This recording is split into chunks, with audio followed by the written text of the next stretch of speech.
2022 жылдың басында Финэкспертиза халықаралық қаржылық консалтингтік желісі есеп жариялаған білесіз бе? Соған сәйкес Ресейдегі жалақы алушы миллионерлер саны 51%-ға өскен. Агенттіктің сарапшылары 17 мыңнан астам адам ай сайын миллион рубль жалақы алады деп отыр. Бар болғаны 21 күнде осы миллионерлер тізіміне қосылғыңыз келе ме? Өйткені бүгін сізде осындай мақсатқа жетудің нақты мүмкіндігі болады. Мен осы бейнеде айтатын 12 қарапайым қадам арқасында. Ойланбаңыз және көруді жалғастырыңыз. Миллионер жазбасы арнасында ақша эффектісіне кепілдік беріледі. Кедейліктен шаршадыңыз ба? Ондай болса, осы арнаға жазылу батырмасын басыңыз. Атақты миллиардер Эндрю Карнеги өзінің өмірбаянында былай деп жазды: материалдық байлыққа апаратын жол әрқашан даулы және айқын болмайды. Эндрю сөзін растау үшін телеграфтық компаниядағы жеке тәжірибесін келтіреді. Қарапайым балалар почтаны жеткізіп жатқанда, ал жас Карнеги қаланы зерттеп жүрген. Ал ондағы орналасқан кәсіпорындарды қызметтік орын дұрыс пайдалана біліп, оның теміржол мекемесінде басшылық қызметін атқаруына көмектесті. Кейін бизнес жүргізудің қыр-сырын меңгеріп, теміржолға инвестиция салудан миллиардтаған табыс табуға мүмкіндік алды. Эндрю Карнегидің жетістігі әрбір болашақ миллионердің алғашқы қадамы. Материалды анық емес жерде көру. Күнделікті тәжірибеңізді қайта қарастырып, оны ақшаға айналдыру арқылы бастауға тырысу және осы көзқарасты растау арқылы өткенге әкеледі. Бұл қолжетімді бағамен көзілдірік шығаратын Глейс компаниясының негізін қалаушы Джейми Мер Олсонның оқиғасы. Ал миллион идеясы Джеймиге кенеттен пайда болды. Көзі нашарлаған кезде оған көзілдірік керек болды. Кенеттен ол $7 тұратын өнімнің $150 сатылып жатқанын білді. Жас жігіт мұны әділетсіз деп шешіп, көзі нашар көретін мыңдаған адамдарға көмектесе алам деп шешті. Тек бірінші жылында компания құны $1 миллион асатын 22 мың дана көзілдірік сатты. Қазір компанияға $34 миллион инвестицияланды. Әр 3 минут сайын ол бір көзілдірік сатады. Әдеттен немесе процесстерден гөрі нәтижелерге назар аударыңыз. Сонымен, белгілі бір адамдарға таңдануымыздың себебі ол олардың алатын нәтижесі. Кейде шабыттандыратын әдеттер бар, басқа да көптеген адамдар бар, бірақ олар әрқашан елеулі нәтижелерге қол жеткізе алмайды. Өзіңізге әдеттер мен процесстерді танудың орнына, сіз нақты мақсатқа қол жеткіңіз келетін нәтижені түсініп, ұстануыңыз керек, ал нәтиже процесті анықтайды. Үшінші қадам. Жетістікке жету үшін өзіңізді тәрбиелеңіз. Стэнфорд университетінің психологы ондаған жылдар бойы жүргізген зерттеулерінен кейін адам миының пластикалық екенін анықтады. Тұрақты ақыл-ой тұжырымдамасы тек интеллект немесе талант сияқты қасиеттерді өзгерту мүмкін емес. Сонымен қатар, өзімі бар адамдар жаңа таланттарды дамыту үшін көп жұмыс істейді.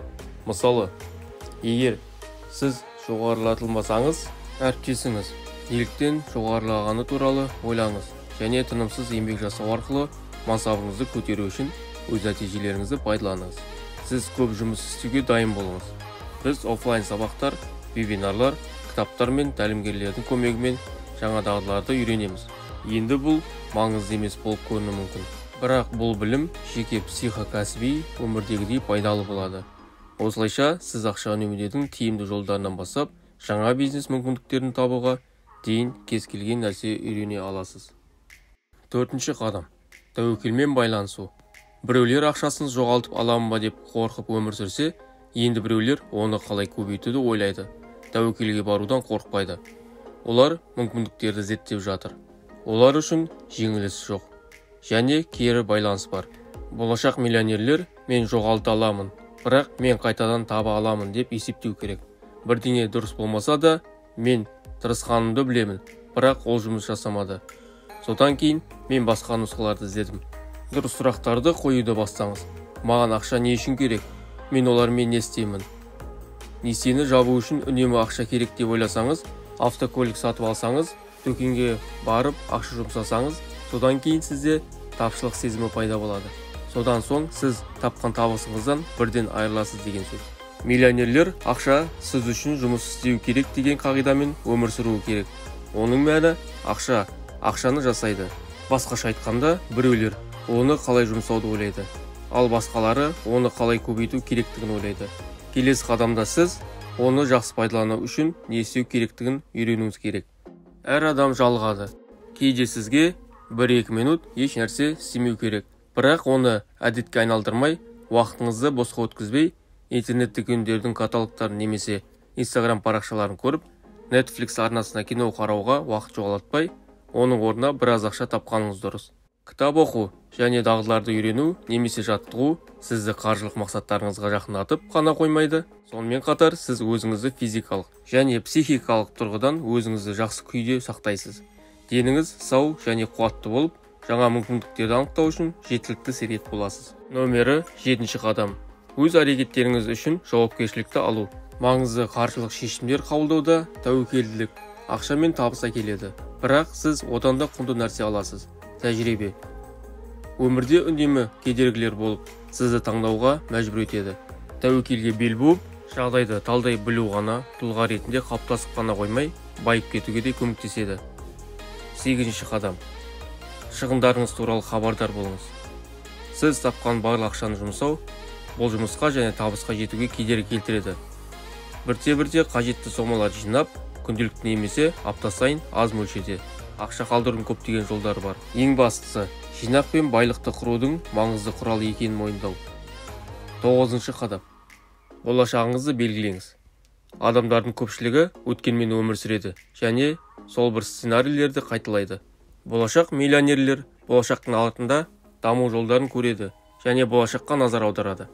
Содан кейін әдеттер өзгереді және табысты өмірдің кез келген саласын біртіндеп талдайды.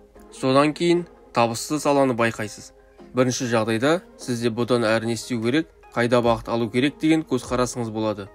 Немесе сіз тоқтап қаласыз және сізде бар нәрседен басқа ештеңе көрмейсіз. Болашақты елестетіп, соған қарай табанды түрде жылжу қажет. 10-ші қадам. Ағыныңызды табыңыз.